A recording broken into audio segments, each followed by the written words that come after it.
Old faces in new places. President Trump is moving Michael Waltz from his position as National Security Advisor to nominate him as U.S. Ambassador to the United Nations. Now, Waltz, of course, has been under fire after he inadvertently added a news reporter to a Signal chat, which is a public thing, discussing U.S. military strikes on Houthi rebels in Yemen. Joining us live on Arizona's Morning News, ABC News White House correspondent Karen Travers. So, Karen, why is the president making this move, and is he sort of forgiving Waltz for his mistake?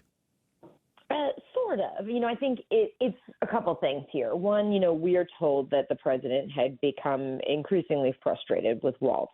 Waltz created headaches and embarrassment for the administration, for the White House, for the president, with that Signal chat that he started to discuss highly sensitive details about the strikes against the Houthi targets in Yemen. He, of course, added a reporter inadvertently to that chat, and it caused a lot of headaches at the time. The president said that Waltz had learned his lesson. He said he probably won't be using it again, and Waltz said he agreed, and he called him a good man. The president said that about Waltz. But, the stories were still lingering, and there were still headlines coming up about this. And it, for the president, was something that was just, I think, getting to, it wasn't one thing, but the fact that it was still an issue. And so notably, though, he's not just firing him. And the White House was really trying to emphasize this yesterday, that this is not a firing. They're not demoting him. He is now appointing him to be the next ambassador, nominating him to be the next ambassador to the United Nations. This is a Senate-confirmed position, though. So he doesn't just take that job in New York. He would have to have a hearing on Capitol Hill, where you can, of course, imagine that he's going to get questions about the Signal chat, about his handling of sensitive information, and all that went into it, because we've had a chance to try to ask Waltz some questions, but he hasn't faced a grilling about it like he would once he gets in front of senators from both parties. And it's interesting because, really, when you look at the scandal around the Signal chat, Pete Hegseth has actually been embroiled in more. And yet the president seems very reluctant to hold Hegseth accountable. He certainly does. Now, that doesn't mean Hegseth has moved out of the hot seat. I think with this administration, I should say, with this president, having covered him the first time and now back for round two, when you're in the hot seat, it's hard to get out of the hot seat. You're kind of always there in some capacity. And I think that's an important point with Waltz, that even as the headlines maybe faded about the Signal chat, the president was still frustrated by it because it did cause them problems when that was such a dominant story. And I think the similar thing with Hegseth, that, every couple of days there's another story popping up about it. I was in the cabinet meeting on Wednesday that the president had, and when he went to introduce Secretary Hegseth, he referred to him as his least controversial cabinet member.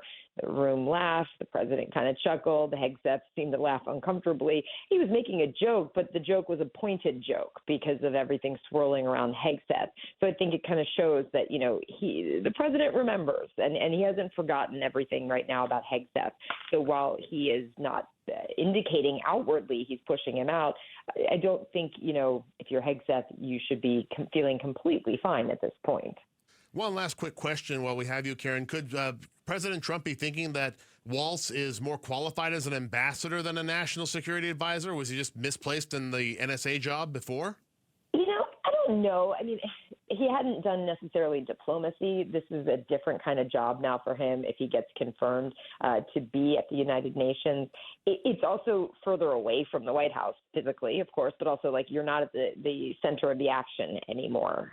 You're not in all of the meetings in the Situation Room like you would be as a national security advisor. And if I didn't mention, it's just also important to note that the national security advisor position is not Senate confirmed. The president gets to just pick whoever he wants to serve in that job. Right. So now when he replaces Waltz, he can pick whoever he wants, and that person can just start immediately. ABC News White House correspondent Karen Travers from the White House. We appreciate the time as always. President Trump appointed him, but a federal judge in Texas has ruled that the president's use of Alien Enemies Act for deportations exceeds the scope, and that's the quote, of the law. Joining us live now on Arizona's Morning News is ABC News investigative reporter Peter Charalambous. And so what was President Trump trying to do, and then why did the judge stop him? So the Trump administration here was trying to speed up the process by which deportations are carried out. So rather than go through the traditional process, which requires a hearing and appeal, the Trump administration invoked this law, the Alien Enemies Act, to basically deport people with little to no due process. In order to do that, the Trump administration claimed that Tren de Aragua, that violent Venezuelan gang, was actually a hybrid criminal state that was invading the United States. We've really never seen this law invoked outside of wartime against a non-state actor, but the Trump administration tried to make that move by issuing a proclamation in March, making this claim and attempting to begin deporting people. Now, we've seen other judges block these deportations temporarily, but this Trump-appointed judge in Texas yesterday was the first judge to really look into the merits of the issue, the legality of this idea of invoking the Alien Enemies Act.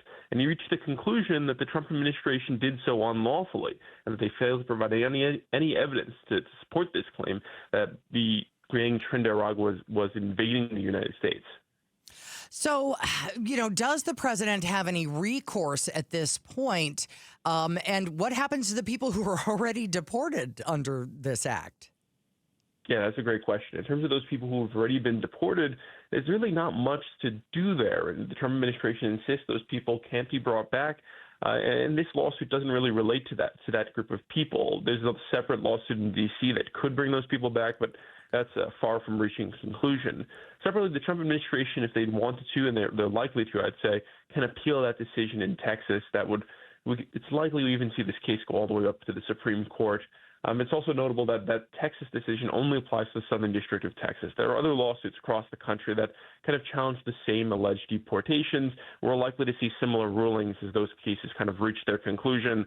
And despite this ruling only being limited to Texas, it's likely to have nationwide implications, and that this judge is basically throwing out the basic premise of these deportations. So it's going to kind of slow down any kind of further attempts to deport these people, and we're likely to see similar adverse rulings across the country.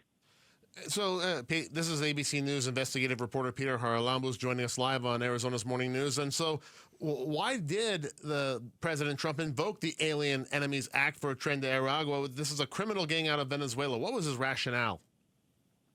So really, at the end of the day, this was an attempt to speed up the deportation process. The Trump administration has vowed, one of the largest deportations in U.S. history, and they thought that using the Alien Enemies Act would speed that up by not requiring them to go through the traditional channels. They could basically just start putting people on planes and getting them out of the country. But they pretty immediately faced legal setbacks that slowed them down.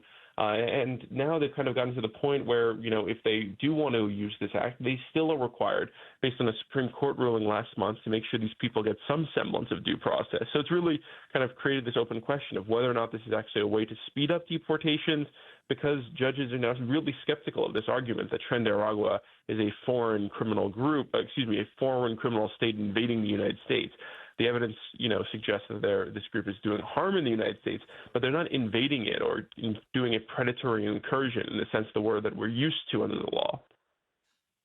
Yeah, it was kind of a stretch there, in essence. I mean, I even heard the words bandied about hybrid criminal state. So, right. The judge was probably saying, no, they don't represent an invasion by Venezuela per se. Yeah, that's exactly right. I mean, we've seen this law used in the past against Germans during World War II. We've seen it used during the War of 1812 and World War I. Under circumstances in which the United States was, in the middle of a declared war.